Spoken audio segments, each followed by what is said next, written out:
Olur be.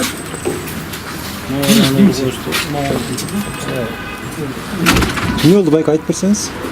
Ben kurguya kaldım. Çalavlara korkam. Bunlar eşke çıkan. Yaktan başladım. Жалгич районундагы интернет клубда бир жигитти белгисиз топпалдар эч себепсиз сабап кетишти. Окуя боюнча милиция чакыртылып, тартип сакчылары келген маалда клубдун босогозунда муш жеген бала бети башы соккудан жабыркап отуруптур. Жабырлануучунун айтымында белгисиз бейбаш бала аны компьютерде отурган жеринен сыртка сүйрөп чыгып сабап, ал жерге жатып калганда жандагылары да кошо төпөштөшүп качып кетишкен. Биз балдар менен компьютерде отурганбыз да. Компьютерде отурсак бир эки бала кирди. Эки бала кирип Вақтың қанша қалды деді.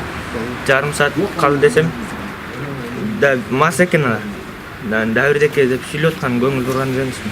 Мас екен деп тұрып. Жүр ешке шықсаң ешке сөйлесу керек. Мақұлды ешке шықсам ачар мені көзге чапты. Көзге чапқан бияққа тоғылан түштік қаны тияқтан да толтырып алдыр келіп төпілетір. Таныйсың же биринчи жолу көрүп атат? Мындай жалдан көрүп жүргөн бияқта. Атак таныбайм. Булар кимдер? Мен дос болдум. Сен досторуң чакырдың булар да? Жок чакырмын, бияк болчу. Ошол убакыттарда клубдун коопсуздугун көзөмөлгө алган күзөтчү кечки тамакка кирип кетип мушташты байкабай калыптыр. Ичине чейин кириптир, көрбөдүңүз сиз аны? Жок, мен ардагы ужин кылып аткам. Бияка келгенде я кылуу на улице все. Ичинен сүйрөп чыгып сабат да атпайбы, мыйдан тоголот. Драка не было там. Он камера. Камераңыздан көрсө болобу азыр? Не знаю, он администратор если разрешат.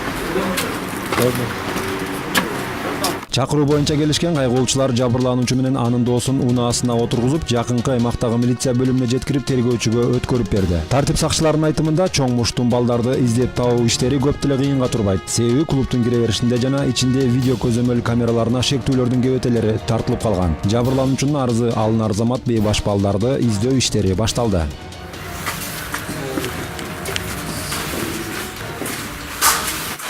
Без причины компьютерный клубтан чыгарууга салып атат. Арыз жазам.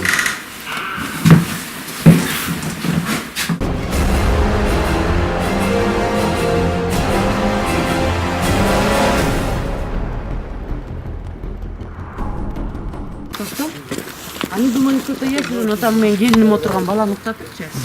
Анан 4 чолок хлопок болду да. А мен жүгүрүп келдим, думала замыкание болуп атат окшойт деп, такой сильный страшный хлопок деп. Жүгүрүп эле келсем, келин баланы көтөрүп чугап туруп, "Апа" депчи. Карасам эле талкан ташырыпкан турбай дедим да, ургуп чыгып эле сразу жүгүрүп келдим. Я поняла, что они так не уедут, потому что дорога дальняя, а я засекут номер машины деп да. Мындайын ушундайынан уруп барсам, эч ким топпой калды. Машинага жигит барып сурасам, бир агыш чоң высокий джип кирип кайра чыкты деди. Это Мерседес, по-моему, там старенький. Там трое мужик парней сидят.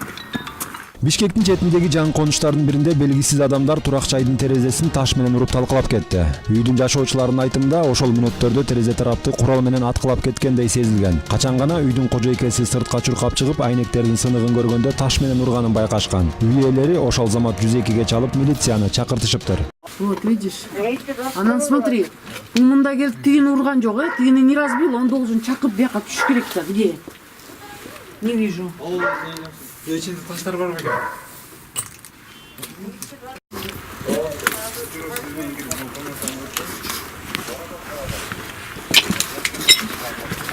Жол тараптан терезени көздөй 4 жолу таш ыргытылган. Кыска убакыттарда уда тарсылаган үндөргө караганда аларга кара санатайлык кылгысы келгендер 4 адам болушу мүмкүн деп болжолдошууда. Таштын бири уктоочу бөлмөнүн 2 кабат айнегин тешип өтүп, үй бүлөнүн келини кичинекей баласын уктатып жаткан керебеттин жанына түшкөн.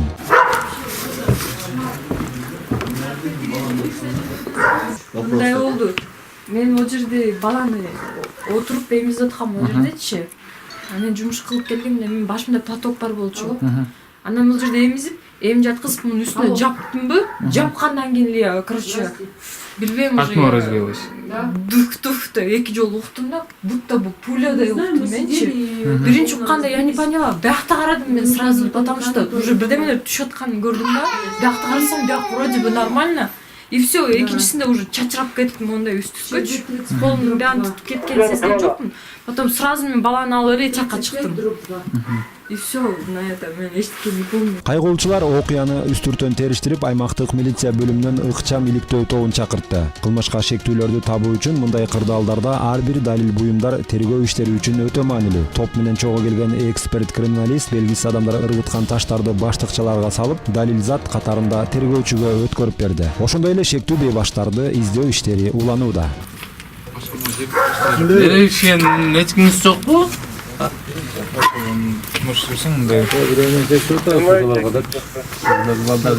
Чоң эле кишилерби? Чоң эле кишилер да. Эмне ортодо бирден көрдү. Эмне? Ортодо бирөө менен аласага бересеңиз бар да. Ошону жазаганыбы деп ойлоп атканда кеп ойлоп атам да. Бул качан болуптур?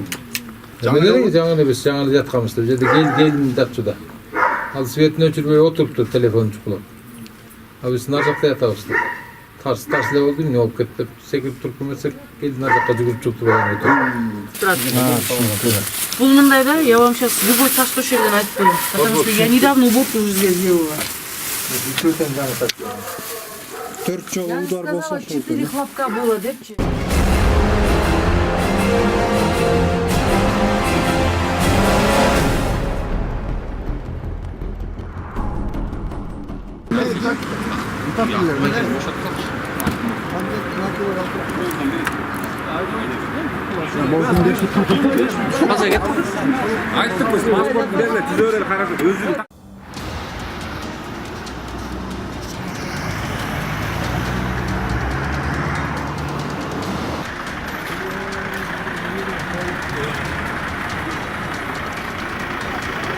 Honda CR-V унаасынын айдоочусу Юнус Алиев көчөсү менен түштүктөн түндүктү көздөй баратып, Горький көчөсүндөгү тосмо бетонду сүзүп токтогон. Катуу кагылышуудан унаанын алдыңкы бөлүгү талкаланып, Хонданын коопсуздук жел баштыкчылары иштеп, айдоочунун ден соолугун сактап калган. Жол кырсыгы боюнча патрулдук милиция кызматкерлери жетип келип, жабырлануучуга тез жардам кызматын чакыртып, алгачкы медициналык жардамдар көрсөтүлгөн. Айдоочусу мастыкты аныктоо үчүн наркологиялык борборго алынып барылып, текшерүүнүн соңунда анын спирт ичимдигин ичип алгандыгы аныкталды.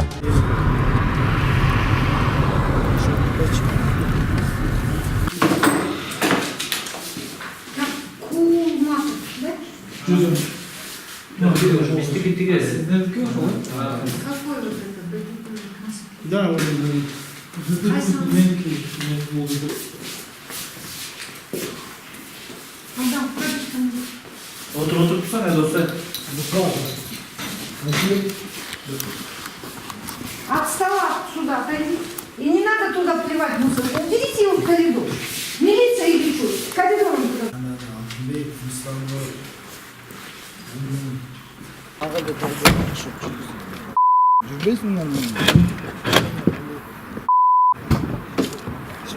Я.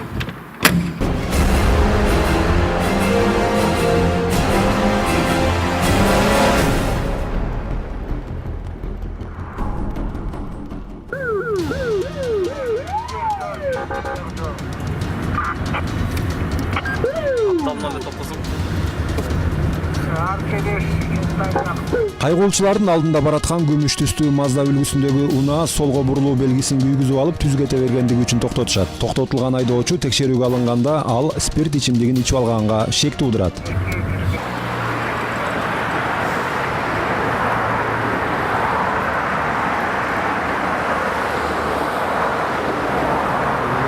Саламатсызбы? Патрулдук милиция документтериңиз барбы?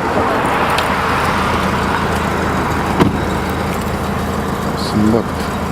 İçпейсизби сымбат? Жок. Эмне окуңуз жүрөбүз? Ачыкчыңыз бар? Да. Жок дейсизби? Нет, что у нас? Үйлөсөңүз дагы жүрөбүз. Келиңиз. Жок дейсиз. Сымбат. Нет, нет. Кандай жок? Ну поехали тогда. Может, мы сами вместе.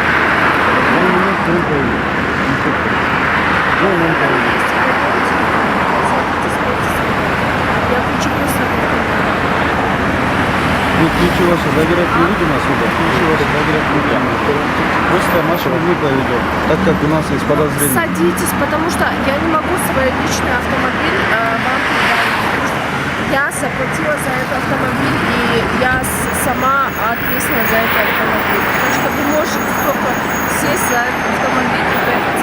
Ну, мы с вами поедем. Я не буду просто отдельно Садитесь поехать. рядом, я без проблем. Садитесь, пошлите. О, лицо.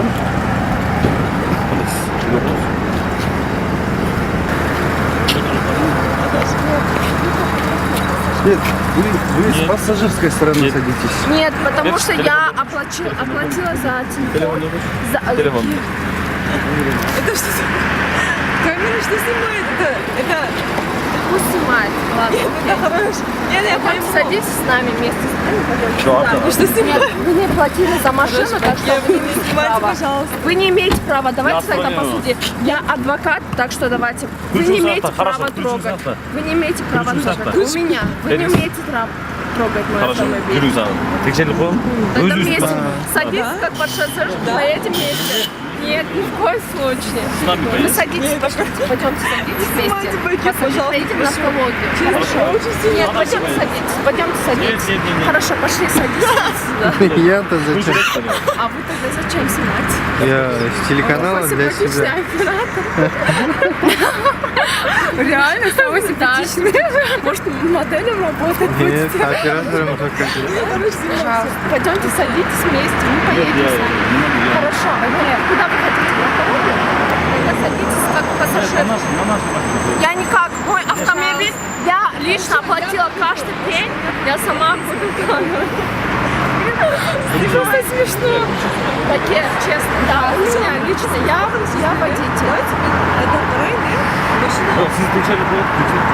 Текшеревс. Хорошо, пассажир, кто-нибудь сядет. Нет, мы сядем. Çıkmaya kalsa дальше поедете. Если çıkıp kalsan da машина алып кетесиз. Как это? Блин, машина. А как честно? Как с вами? Нет, хорошо, подожди. Ну все, сейчас. Хорошо, мы поедем с нами. Тогда можно я паркую машину здесь? Нет, здесь ладно. Девушки, Мы здесь отпускаем машину. Хорошо. Садитесь, я здесь паркую. Здесь все. Здесь машину запаркуется. Да, здесь машину. Я паркую. Нет, я перепаркую. Я перепаркую за той машиной. Ты охренел, что ли? Чего ты так закрываешь? Да она закрыла. Вика, закрывай машину. Айдол кетип каласың. Арап тур.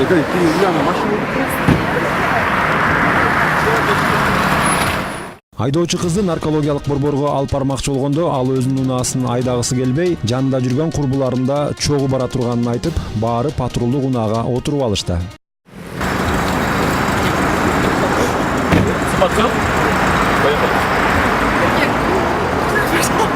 Не снимайте, блин. Машину закрой. Такой симпатичный. Вот тебе приключения Сапогевич. Машину закрой. И чё? Держи. Наркология. А? Ты, может, моделем будешь работать, чем Нет. Такой симпатичный, красивый парень. Куда? Лучше За оператор. руль сесть?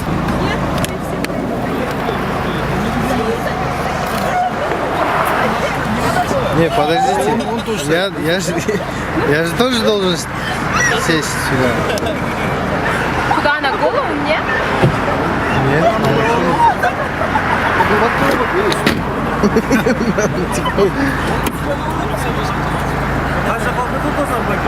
Bunu sıkılıp canım.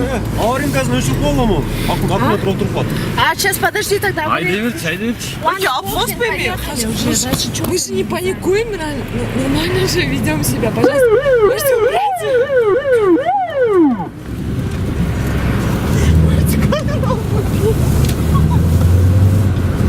Мне папа убьет меня. Не цензуру.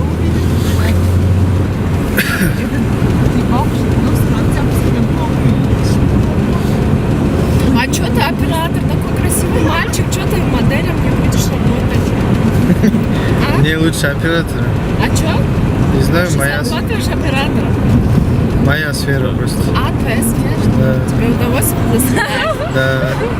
Лови красивых девушек.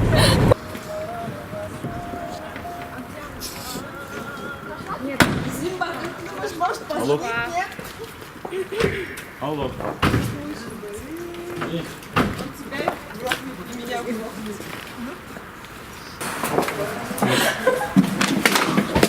Осторожно.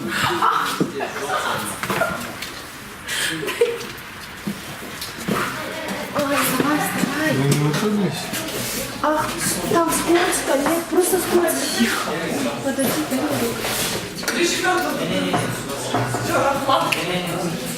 Ах, я просто там скользко, нога скользко, прям ужасно, я на каблуках. Не можешь понять. Жанатан бери өзүн шайыр тамашакөй алып жүргөн айдоочу кыз наркологиянын сүрүнөн корктубу же акылдуу көрүнсөм кое берет деп ойлодубу? Айтор өзүнүн жеке жактоочусу келмейинче түтүкчөнү үйлөбөйм деп көшөрүп туруп алды. Хорошо. Все. Я со своим адвокатом поговорила штраф. Напишите и все. За то, что я налево поворот включила, и все. Только за это штраф. Да. Зачем вы отвели меня на наркологию, если у меня штраф есть? Напишите на штраф и все. На штраф? Нет, я не буду заключать с вами. Давайте, запишите мне штраф за то, что я налево поворот включила и прямо поехала. Давай, присядь сейчас. Нет, подождите, я с вами не разговариваю, я с гаишником разговариваю. Уважаемые, слышите меня? Или вы не слышите? Слышу вас. Или вам надо наркологию пройти? Да. Это мой адвокат, подождите. Это мой, я звоню своему адвокату. Я не буду садиться, он мне не указ. Подождите, вы должны мне говорить, что оштрафуют, да, не дошли, то, что я право налево включила и прямо поехала, правильно? Да, за это остановила, что я налево и повернула и прямо поехала. Есть права. Есть, подождите. Давайте. Вы сперва свои удостоверения. Хорошо. Вы имеете права не бить. Удостоверение приходите, что-то вы нет. Справку дайте мне, что вы мне снимаете.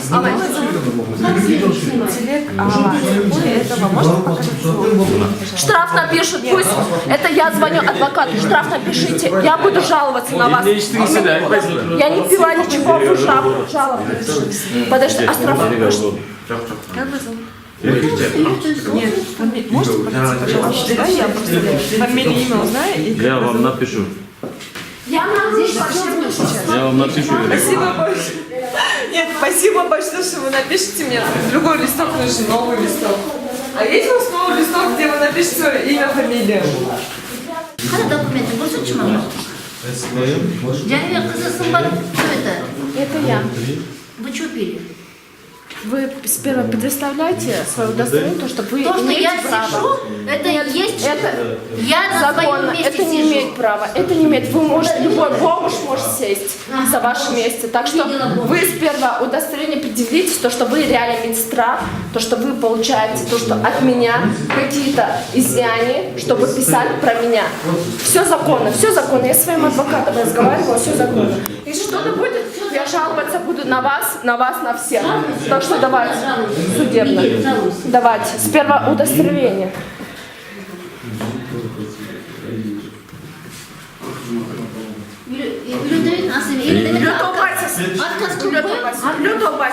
Сперва ваше удостоверение. Я не знаю, кто вы. Я не знаю, кто вы. Удостоверение ваше, удостоверение. Вы что пили? Удостоверение. Я не буду вам говорить. Запах на расстоянии. А вы кто? Вы такая, чтобы так говорить? Да. Я тут работаю. Удостоверение, ваши данные, сперва ваши данные, а потом что-то говорить. Я буду жаловаться. Мы с вами будем судиться. Хорошо. Мой адвокат так и сказал. Будем судиться с вами. Судиться. Ваши удостоверения, данные, только тогда будем разговаривать. И вы не имеете права меня оставить. Я дала свои документы, потому что вы меня оштрафовали. То что это я налево дала и прямо проехала. Правильно? Да? А вы меня сюда без всяких причин. Правильно? Правильно? Без всяких фактов. Так что судиться будем только так. Расписывайтесь. Не буду расписывать. Кто вы такая? Вы кто такая? Вы бомж. Вы кто-либо может вместо вас сидеть в белом халате. Правильно? На суде будем разговаривать. Да, все. На суде. Да. Я извиняюсь, уважаемая, вы сперва удостоверение... Дайте, подождите, я вас... Наркологиянын кызматкери эрке кыздын оозунан спирт ичимдигинин жыты аралыктан эле жыттанганын сезип, алкоголдук ичимдикти ичкен деген тыянагын чыгарды. Айдоочу өзүнө карата чыгарылган тыянакка ишенбей, бирде анын кызматтык күбөлүгүн көрсөтүүсүн айтса, бирде апасындай курактагы нарколог кызматкерине карата урматсыздык көрсөтүп туталана баштады. Да, а вы законный кодекс знаете? К сожалению, вы не знаете. Мой адвокат все знает. С адвокатом все только будете разговаривать. В судебном кодексе только в суде будете разговаривать, так что не базарь, пожалуйста. Что хочешь, что пиши. Твои листы ни к чему не нужны. Поверь мне. Ты предоставь свое удостоверение, то, что ты здесь работаешь. Я не знаю, где тут, ты кто. Я не знаю, кто ты. Я понимаю, но люди есть люди. Надо удостоверение иметь, что здесь она работает, понимаете? Я не могу показать свои данные, что этот человек здесь работает. Так что...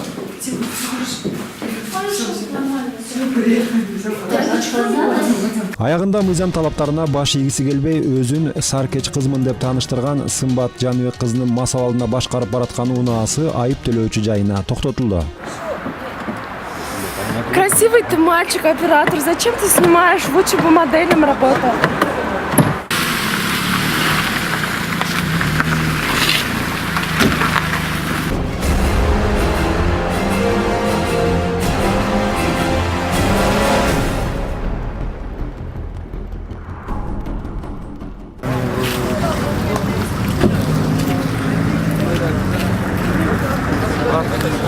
Чыңгыз Айтматов атындагы Кең көчө менен Новая көчөсүнүн кесилишинде 3 күн мурда болуп өткөн ири жол кырсыгы тууралуу баарыңыздар эле жалпыга маалымдоо каражаттарынан угуп көрсөңүздөр керек. Бул кырсыкта 2 Toyota Camry кагылышып, натыйжада 5 адам көз жумган. Патрулдук милициянын маалыматы боюнча Toyota Camry унаасы түштүктөн түндүктү көздөй катуу ылдамдыкта баратып, алгач алдындагы Honda Fit'ти артынан сүзүп, андан кийин каршылаш тилкеде келаткан Toyota Camry менен бетме-бет сүзүшкөн.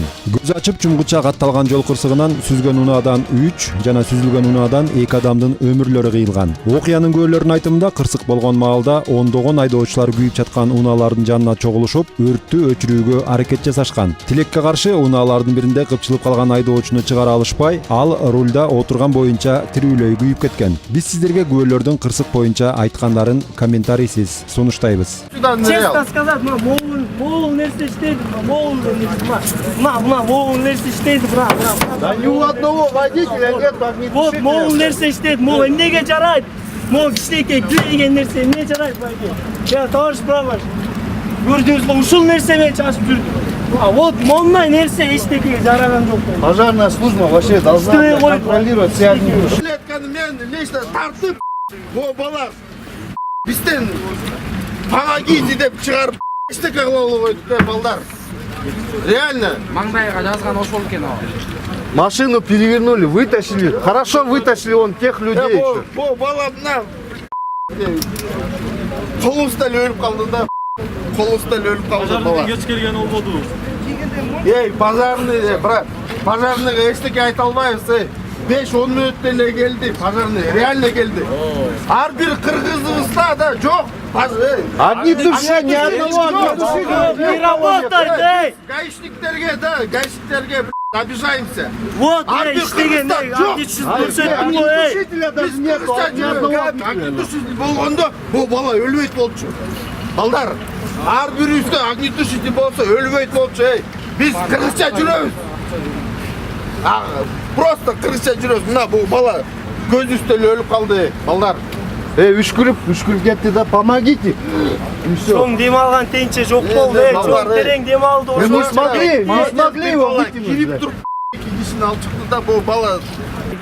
Чын, мен ушу 22 мына Кудайга 22 жашыма чыгып ошончо адам өрттөп, мында кыйкырып, мына катуу акыркы дем алган, укканга чейин болдум мен, бирок мына жанына ушун жардам бере албай калганга жаман өкүндүм айке.